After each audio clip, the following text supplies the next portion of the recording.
Hi guys, welcome back to another video. I'm so sorry I went a little MIA last week. School's been a little bit busy for me, but I wanted to come back and share with you a fun video. I decided to make banana bread recently, so I was like, why not document my recipe? I've been making this for quite a while because my mom and I guess my parents, my family really love banana bread. So I decided to go ahead and record my process. So what you will need is flour, eggs, 3 to 4 overripe bananas, sugar, salt, butter, and baking soda. We are gonna go ahead and start by adding 2 cups of flour to our mixing bowl.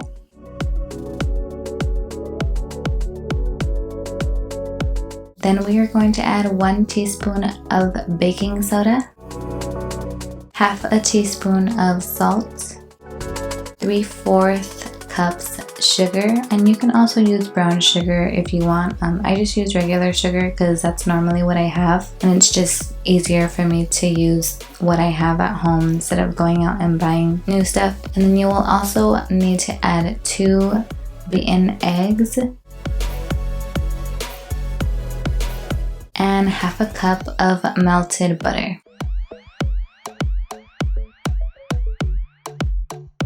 And then you'll want to mash your bananas. I had 4 overripe bananas and I didn't want them to go to waste, so I just used them all. I mashed them first so that they're more of like, I guess, an easier consistency to mix in with all of the other ingredients. So I went ahead and mashed them and then added them.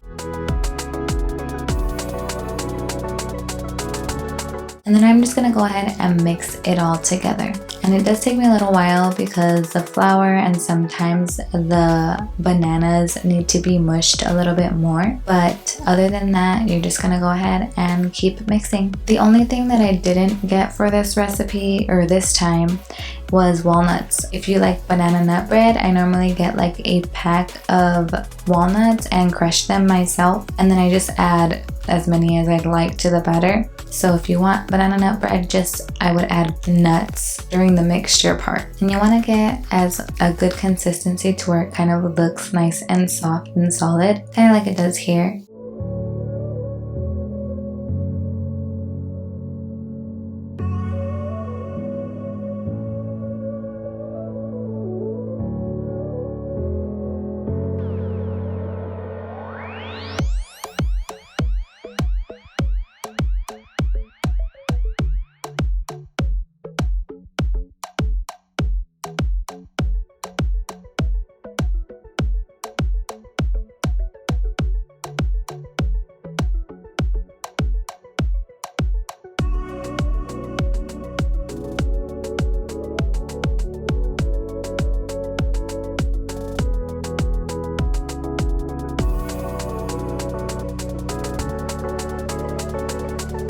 Alright, and then you're going to want to lightly grease your baking pan before you pour in the mixture. And then you'll also want to preheat your oven to 350 degrees Fahrenheit, which is about 175 degrees Celsius. You want to pour in the mixture as evenly as possible. What I normally do is just pour it in as best I can, and then I kind of spread it out using a silicone type scooper thing. I don't really know what it's called, but the silicone thing that I'm using here, that's normally what I use to kind of spread it out to even it out, so it's not like uneven and all bumpy.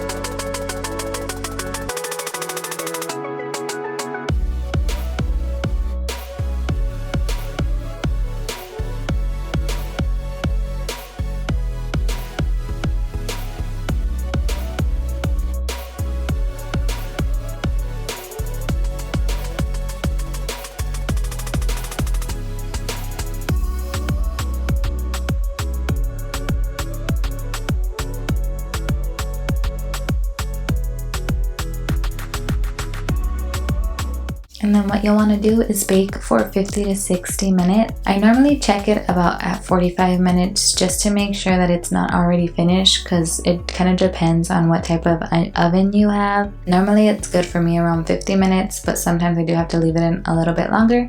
And once it's done, this is what it'll look like.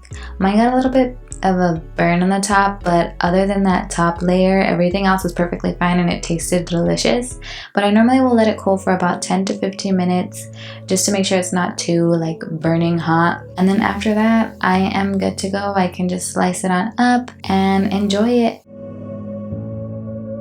And this is what my husband made the morning after I made banana bread. He made banana bread French toast. So maybe I'll add that recipe to my page too. Let me know what you think in the comments below. And please like and subscribe, and I will see you in the next. Bye!